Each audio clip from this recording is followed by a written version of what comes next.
Good morning बच्चों। Online classes के क्रम में कक्षा 9 हिंदी गद्य खंड से संबंधित पाठ गुरु नानक देव, जिसके लेखक हजारी प्रसाद द्विवेदी जी हैं, उसके बारे में आज हम आपको पढ़ाएंगे, उसके बारे में चर्चा करेंगे और आवश्यक दिशा निर्देश भी देंगे तथा जो महत्वपूर्ण खंड हैं उनकी रेखांकित अंश की व्याख्या और प्रश्नोत्तर लिखवाएंगे, जो कि आप महत्वपूर्ण नोट्स जिस पर लिख रहे हैं उन पर लिखेंगे और समय समय पर उसको स्मरण भी करते रहेंगे। तो सर्वप्रथम हम जो लेखक हैं हजारी प्रसाद द्विवेदी जी, इनके बारे में संक्षिप्त रूप में जानकारी ले लें। हजारी प्रसाद द्विवेदी जी का जन्म सन 1907 ईस्वी में बलिया जिले के दुबे का छपरा नामक ग्राम में हुआ था। इनकी शिक्षा प्रारंभ संस्कृत में हुई। उन्होंने काशी हिंदू विश्वविद्यालय से ज्योतिषाचार्य की परीक्षा उत्तीर्ण की। सन 1940 में ये हिंदी एवं संस्कृत के अध्यापक के रूप में शांति निकेतन गए तथा वहाँ अनेक वर्षों तक कार्य करते रहे। तत्परांत वे हिंदू विश्वविद्यालय काशी में हिंदी विभाग में अध्यक्ष नियुक्त हुए। द्विवेदी जी का सन 1979 में असामयिक निधन हो गया। साहित्यिक परिचय इनका आचार्य जी गौरवपूर्ण साहित्य के फलस्वरूप सन 1949 में लखनऊ विश्वविद्यालय ने उन्हें डीलिट की मानक उपाधि से विभूषित किया और भारत सरकार ने उनको सन 1957 ईस्वी में पद्म विभूषण के अलंकरण से सुशोभित किया। उन्हें मंगला प्रसाद पारितोषिक भी प्राप्त हुआ। इनकी रचनाएं कौन कौन सी रहीं? इनकी रचनाएं नाखून क्यों बढ़ते हैं, आम फिर बौरा गए, अशोक के फूल, एक कुत्ता और एक मैना, कुटज, इन पर इन्होंने अनौपचारिक रूप से चर्चा की। और इनकी मुख्य रचनाएं कबीर सूर साहित्य, हिंदी साहित्य की भूमिका, नाथ संप्रदाय, हिंदी साहित्य का आदिकाल, हिंदी साहित्य आदि इनके प्रसिद्ध आलोचनात्मक ग्रंथ हैं। अशोक के फूल, विचार प्रवाह, कुटज, कल्पलता आदि निबंध संकलन है। बाणभट्ट की आत्मकथा, चारुचंद्र लेख आदि इनके उपन्यास हैं। नाथ सिद्धों की बानियाँ, पृथ्वीराज रासो आदि संपादित ग्रंथ हैं। इनकी भाषा शुद्ध, प्रौढ़ एवं परिमार्जित खड़ी बोली है। भाषा में तद्भव शब्दों की प्रधानता है। शैली द्विवेदी जी की साहित्य चेतना एवं उनका साहित्य सूजन लेखकों के लिए अनुकरणीय है। इनकी शैली विचारात्मक, आलोचनात्मक तथा व्याख्यात्मक रही है। अब हम इनके पाठ पर चर्चा करेंगे। लोकमानस में अरसे से कार्तिकी पूर्णिमा के साथ गुरु के आविर्भाव का संबंध जोड़ दिया गया है। ये पहला खंड है। इसकी प्रथम लाइन हमने आपसे पढ़ करके बताई। फिर रेखांकित गद्य कंद की व्याख्या। गुरु किसी एक ही दिन को पार्थिव शरीर में आविर्भूत हुए होंगे, पर भक्तों के चित्त में वह प्रतिक्षण प्रकट हो सकते हैं। यह है रेखांकित अंश। तो सर्वप्रथम पहला प्रश्न है, उपर्युक्त गद्यांश के पाठ और लेखक का नाम लिखिए। तो आप लिखेंगे उपर्युक्त गद्यांश के पाठ और लेखक में आप सीधा संदर्भ लिख लें। प्रस्तुत गद्यांश हमारी पाठ्य पुस्तक हिंदी गद्य के गुरु नानक देव पाठ से उद्धृत किया गया है। इसके लेखक संस्कृत एवं हिंदी के मूर्धन्य विद्वान आचार्य हजारी प्रसाद द्विवेदी जी हैं। नियत आप इसके बाद लिखेंगे प्रसंग। प्रसंग में लिखेंगे निम्न गद्यांश में आचार्य हजारी प्रसाद द्विवेदी ने गुरु नानक देव के जन्मदिन का महत्व बताते हुए उनके प्रति भक्तों की असीम श्रद्धा को व्यक्त किया है। गुरु तो भक्तों के हृदय में प्रतिक्षण प्रकट होते रहते हैं। इसी भावना का सहज आध्यात्मिक रूप प्रस्तुत किया है।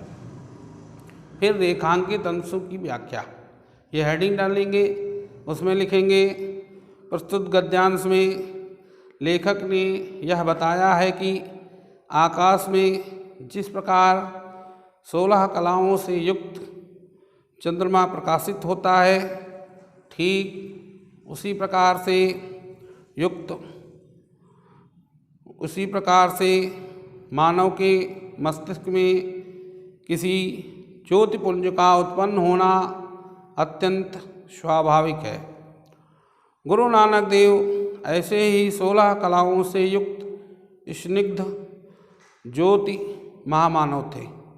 हमारे देश की जनता बहुत समय से गुरु नानक देव के जन्म को कार्तिक महीने की पूर्णिमा के दिन मनाती आ रही है। गुरु नानक देव तो किसी एक ही दिन अपने भौतिक शरीर से प्रकट हुए होंगे, किंतु श्रद्धालु भक्तजनों के हृदय में तो सदैव ही आध्यात्मिक रूप से प्रकट होते रहते हैं। यद्यपि भौतिक रूप से जन्म लेने को महत्व दिया जाता रहा है, फिर भी प्रतिक्षण आध्यात्मिक दृष्टि से जन्म लेने का अधिक महत्व समझा जाना चाहिए, ऐसा लेखक का मत है। यद्यपि इतिहास के विद्वानों के मत में उनकी जन्मतिथि संबंधी विवाद हैं, किंतु इस देश की जनता का सामूहिक मन इस बात पर विशेष ध्यान नहीं देता। उसके मन में जो जन्म संबंधी धारणा बन गई है, उसके लिए वही सत्य है। उसे तो इसके माध्यम से अपने गुरु को पूजना है, सो वह कार्तिक पूर्णिमा को पूज लेता है। ये रेखांकित अंश की व्याख्या हो गई। फिर अगला प्रश्न क्या है? प्रश्न नंबर 3, लोकमानस में किस दिन के साथ गुरु नानक देव के आविर्भाव का संबंध जुड़ा है? इसका उत्तर लिखेंगे, लोकमानस में कार्तिक पूर्णिमा के साथ गुरु नानक देव के आविर्भाव का संबंध जुड़ा है। ये प्रथम खंड आपका समाप्त हो गया। दूसरा खंड है, गुरु जिस दिन किसी भी शुभ क्षण में चित्त में आविर्भूत हो जाएं, वही क्षण उत्सव का है, वही क्षण उल्लासित कर देने के लिए पर्याप्त है। ये आपका रेखांकित अंश भी है और प्रथम लाइन भी है दूसरे खंड की। तो सर्वप्रथम पहला प्रश्न, उपर्युक्त गद्यांश के पाठ और लेखक का नाम, जो कि हमने संदर्भ में आपको बताया है, वो संदर्भ में ही लिखेंगे। दूसरा है प्रश्न, रेखांकित वाक्य की व्याख्या, रेखांकित अंश की व्याख्या। तो व्याख्या में लिखेंगे आप,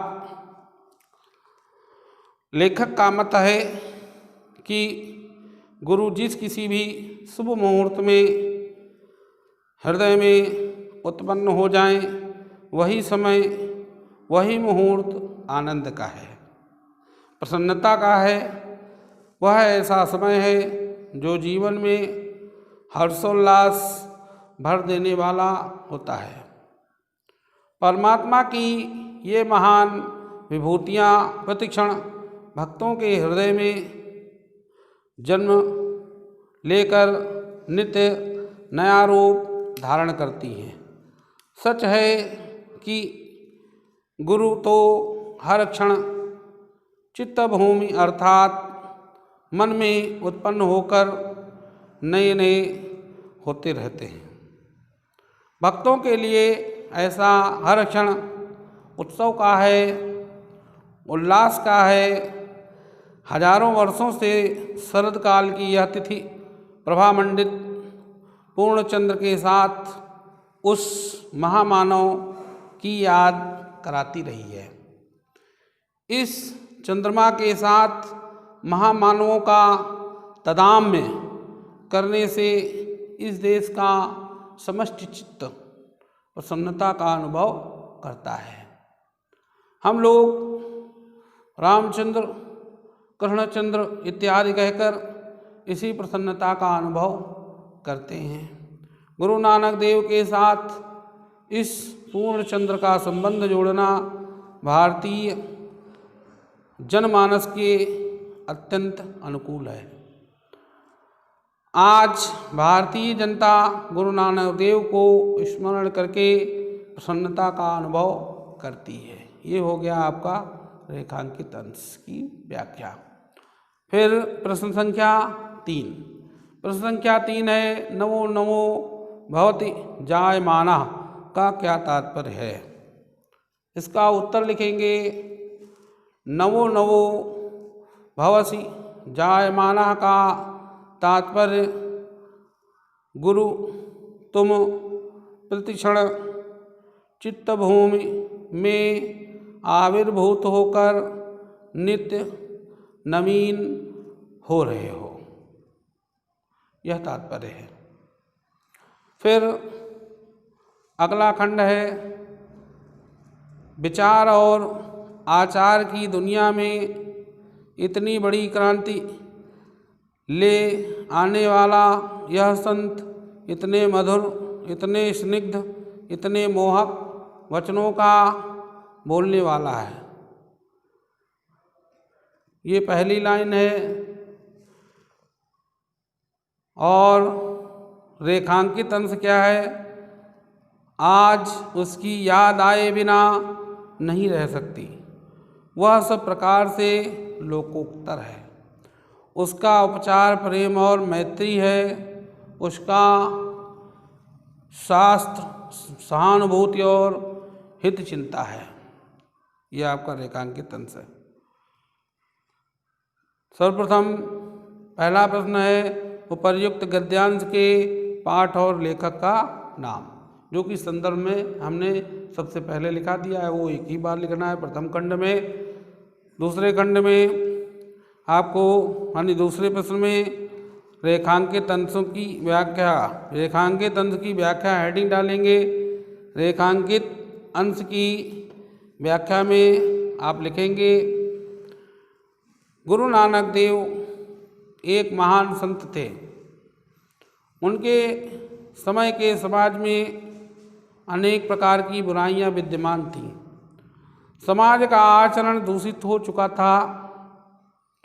इन बुराइयों को दूर करने और सामाजिक आचरणों में सुधार लाने के लिए गुरु नानक देव ने न तो किसी की निंदा की और न ही तर्क वितर्क द्वारा किसी की विचारधारा का खंडन किया। उन्होंने अपने आचरण और मधुर वाणी से ही दूसरों के विचारों और आचरण में परिवर्तन करने का प्रयास किया और इस दृष्टि से उन्होंने आश्चर्यजनक सफलता प्राप्त की। बिना किसी का दिल दुखाए और बिना किसी को किसी प्रकार की चोट पहुँचाए उन्होंने दूसरों के बुरे संस्कारों को नष्ट किया। उनकी संतवाणी को सुनकर दूसरों का हृदय हर्षित हो जाता था और लोगों को नवजीवन प्राप्त होता था।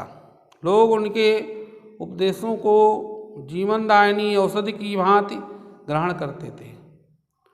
मध्यकालीन संतों के बीच गुरु नानक देव इसी प्रकार प्रकाशमान दिखाई पड़ते थे। जैसे आकाश में आलोक बिखेरने वाले नक्षत्रों के मध्य शरद पूर्णिमा का चंद्रमा शोभायमान होता है, विशेषकर शरद पूर्णिमा के अवसर पर ऐसे महान संत का स्मरण हो आना स्वाभाविक है। वे सभी दृष्टियों में एक अलौकिक पुरुष थे। प्रेम और मैत्री के द्वारा ही वे दूसरों की बुराइयों को दूर करने में विश्वास रखते थे। दूसरों के प्रति सहानुभूति का भाव रखना और उनके कल्याण के प्रति चिंतित रहना ही उनका आदर्श था। गुरु नानक देव का संपूर्ण जीवन उनके इन्हीं आदर्शों पर आधारित था। ये आपकी है रेखांकित अंश की व्याख्या। फिर अगला प्रश्न है, गुरु नानक देव के वचनों में क्या विशेषता थी? गुरु नानक देव के वचनों में क्या विशेषता थी? उत्तर लिखेंगे, गुरु नानक देव के वचनों में प्रेम और मैत्रीपूर्ण भाव होने की विशेषता थी। गुरु नानक देव के वचनों में प्रेम और मैत्रीपूर्ण भाव होने की विशेषता थी। ये आपका उत्तर है।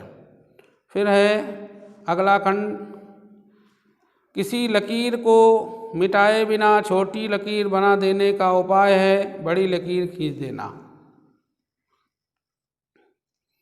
फिर आपका रेखांकित अंश क्या है? क्षुद्र अहमिकाओं और अर्थहीन संकीर्णताओं की क्षुद्रता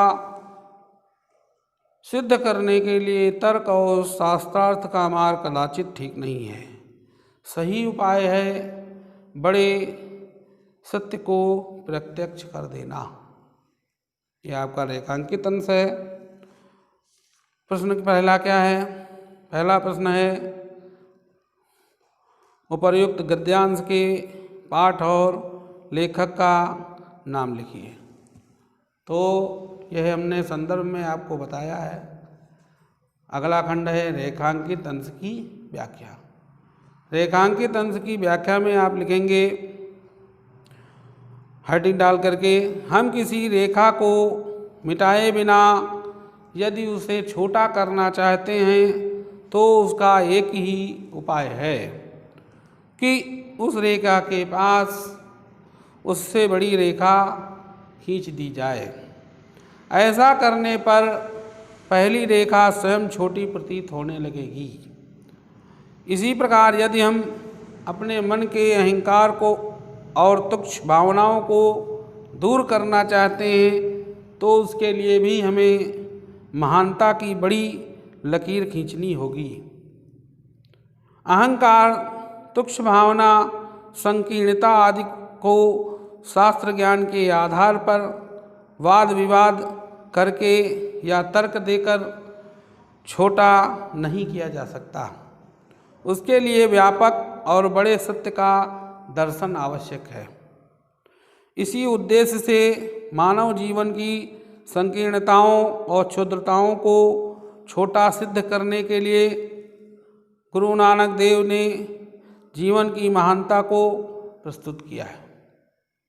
गुरु की वाणी ने साधारण जनता को परम सत्य का प्रत्यक्ष अनुभव कराया है। परम सत्य के ज्ञान एवं प्रत्यक्ष से अहंकार और संकीर्णता आदि इस प्रकार तुच्छ प्रतीत होने लगे जैसे महाज्योति के सम्मुख छोटे दीपक आभाहीन हो जाते हैं। गुरु की वाणी ऐसी महाज्योति थी जिससे जनसाधारण के मन से अहंकार, क्षुद्रता, संकीर्णता के अंधकार को दूर कर उसे दिव्य ज्योति से प्रकाशित कर दिया जाता। ये हो गया आपका रेखांकित अंश की व्याख्या। फिर अगला प्रश्न है आपका, लकीर को मिटाए बिना छोटी बना देने का क्या उपाय है? लकीर को मिटाए बिना छोटी बना देने का क्या उपाय है? उत्तर लिखेंगे, किसी लकीर को मिटाए बिना छोटी बना देने का उपाय है बड़ी लकीर खींच देना। ये आपका उत्तर हो गया। अगला खंड, भगवान जब अनुग्रह करते हैं तो अपनी दिव्य ज्योति ऐसे महान संतों में उतार देते हैं। ये प्रथम लाइन है खंड की और आपका रेखांकित अंश भी है। एक बार जब यह ज्योति भगवान मानव देह को अब आश्रय करके उतरती है तो चुपचाप नहीं बैठती, वह क्रियात्मक होती है। नीचे गिरे हुए अभाजन जनों को वह प्रभावित करती है, ऊपर उठाती है। ये आपका रेखांकित अंश है। तो प्रथम प्रश्न क्या है आपका? प्रथम प्रश्न, उपर्युक्त गद्यांश के पाठ और लेखक का नाम जो कि संदर्भ में आपको लिखना है। फिर दूसरा प्रश्न है रेखांकित अंश की व्याख्या। रेखांकित अंश की व्याख्या में आप लिखेंगे, द्विवेदी जी का मत है कि जब संसार पर ईश्वर की विशेष कृपा होती है तो उसकी अलौकिक ज्योति किसी संत के रूप में इस संसार में अवतरित होती है। तात्पर्य यह है कि ईश्वर अपनी दिव्य ज्योति को किसी महान संत के रूप में प्रस्तुत करके उसे इस जगत का उद्धार करने के लिए पृथ्वी पर भेजता है। वह महान संत ईश्वर की ज्योति से आलोकित होकर संसार का मार्गदर्शन करता है। ईश्वर निरीह लोगों के कष्टों को दूर करना चाहता है, इसीलिए उसकी यह दिव्य ज्योति मानव शरीर प्राप्त करके चैन से नहीं बैठती, वरन अपने उपदेश की पूर्ति के लिए सक्रिय हो उठती है। मानव रूप में जब भी ईश्वर अवतार लेता है तभी इस विश्व का उद्धार तथा कल्याण होता है। प्राचीन भक्ति साहित्य में ईश्वर की दिव्य ज्योति का मानव रूप में जन्म, अवतार और उद्धार कहा गया है। इस दिव्य ज्योति का अवतार अर्थात उतरना होता है और सांसारिक प्राणियों का उद्धार अर्थात ऊपर उठना होता है।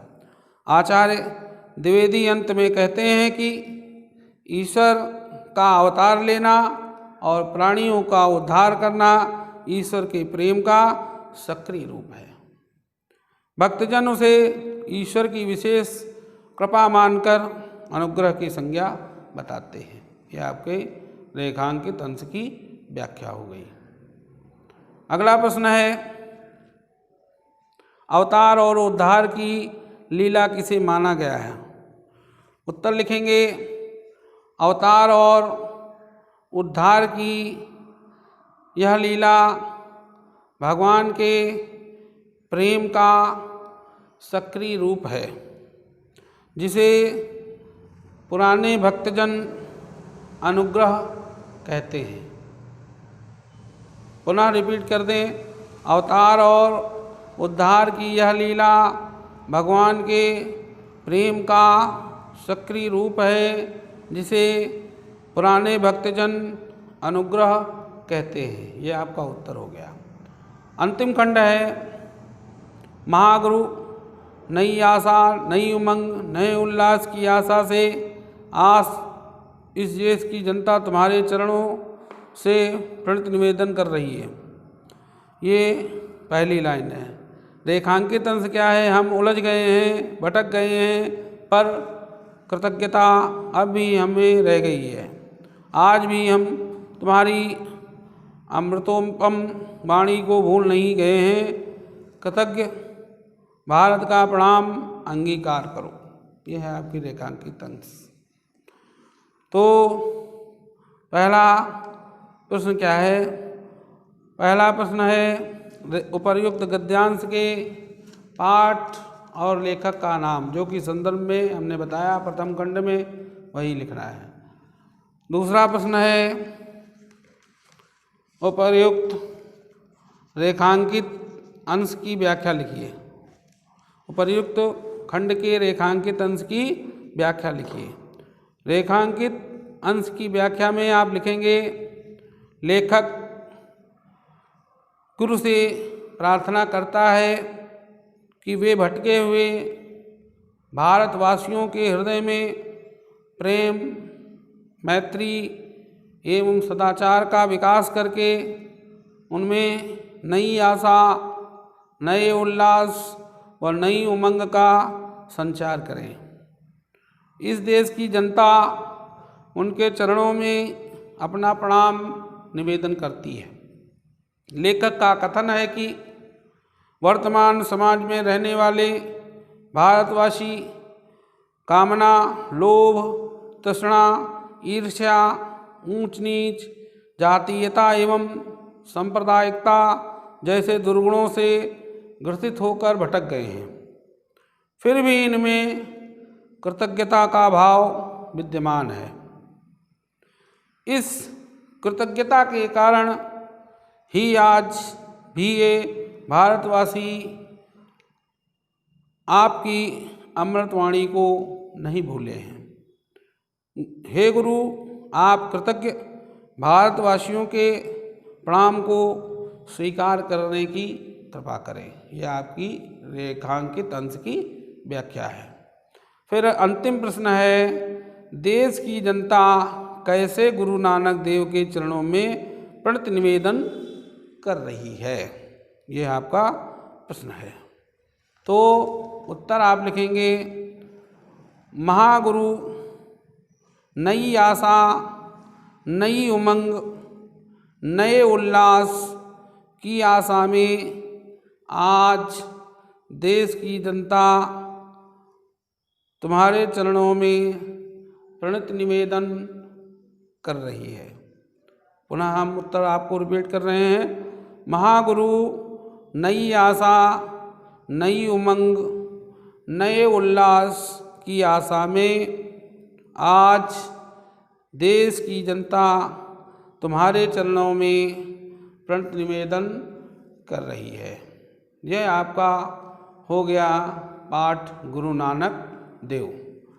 गुरु नानक देव का पाठ हमने जो खंड आपको लिखाया, इसको आप नोट्स के रूप में कहीं लिख लेंगे। लिखने के बाद इसको समय निकाल करके समय समय पर याद जरूर करते रहेंगे, जिससे आपका स्मरण कार्य भी सुचारू रूप से प्रगति करता रहे, चलता रहे। और जब विद्यालय खुलने का आदेश हमारी सरकार की तरफ से आएगा, तब आप लोगों को मोबाइल के फ़ोन के माध्यम से या व्हाट्सएप के माध्यम से या फेसबुक के माध्यम से विद्यालय खोलने का आपको आदेश दिया जाएगा। जय हिंद, जय भारत।